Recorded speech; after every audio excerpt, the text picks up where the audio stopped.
Growing up, Milo and his family always struggled to make ends meet. On the other hand, Audrey was never concerned about where her money was going or even where it was coming from.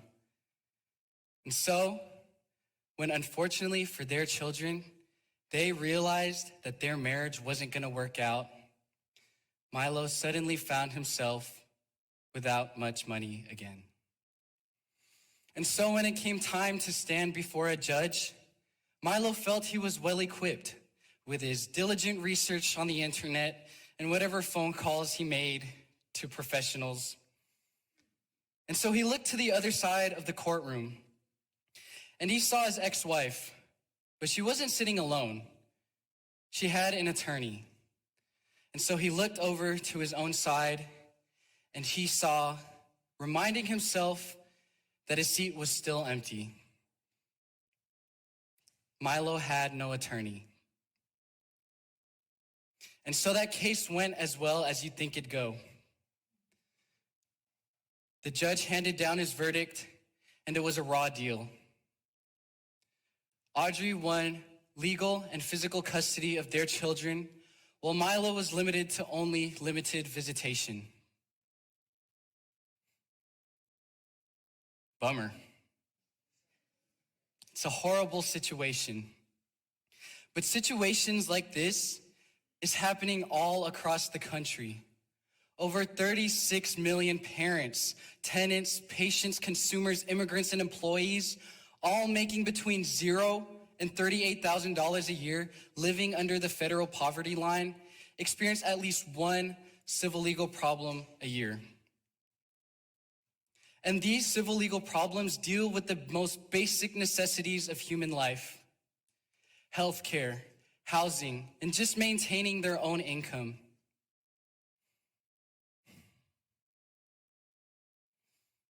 And so, despite how substantially these issues affect how these Americans can live their lives, for some reason they still won't seek legal help. So who's at fault? This thing called the justice gap.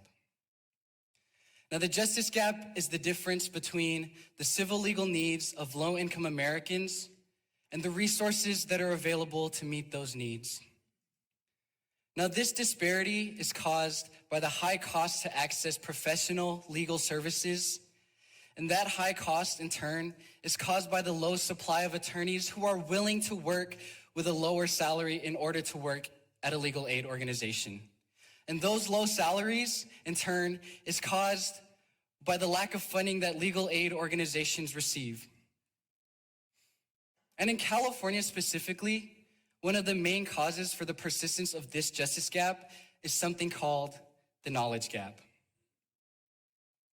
Now, this knowledge gap is characterized by Californians who don't even know that there's a legal component to what they think is a personal problem.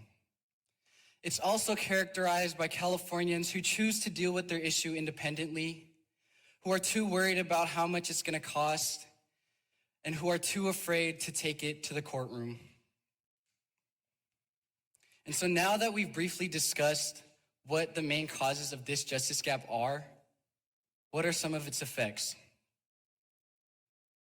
Well, thinking back to Milo's situation, we can see that low-income Americans are forced into the deep end in court cases, dealing with their own basic necessities in civil cases.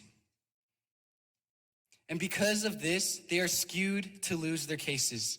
They are slated to lose. And in the process of losing, they lose their families, their job, their homes, and whatever money they may have left. So what's being done? In California alone, legal aid organizations already receive $220 million a year. But that $220 million still isn't enough for them to function properly, serving the people who need their services the most. And in Washington State, public officials have instituted a program called the Legal Technician Program. With this program, They have started a new position called the legal technician, which aims to remedy the low supply of attorneys who are willing to work for with that low salary. But it still has its downsides though, as these legal technicians are only allowed to work with family matters cases and can't represent officially in court.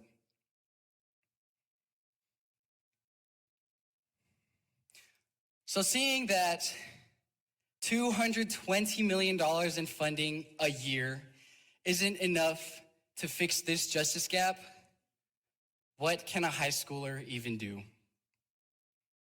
Well, looking over the causes of the persistence of this justice gap, sure, $220 million is a lot of money, and that's aiming to fix the gap in resources.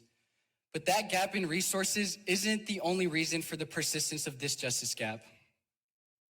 Remember the knowledge gap? I started the American Justice Club with the hope and goal of bringing students together who are passionate about important social issues, and especially about incorporating the youth into finding those solutions and executing those solutions.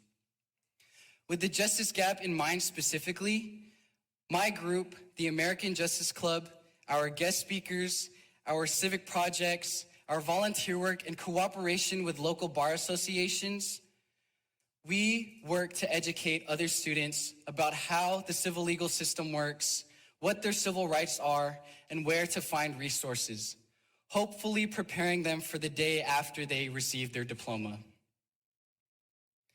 So, even though I may not have $220 million sitting in my back pocket to donate to legal aid organizations, preventing this and closing this justice gap starts with us.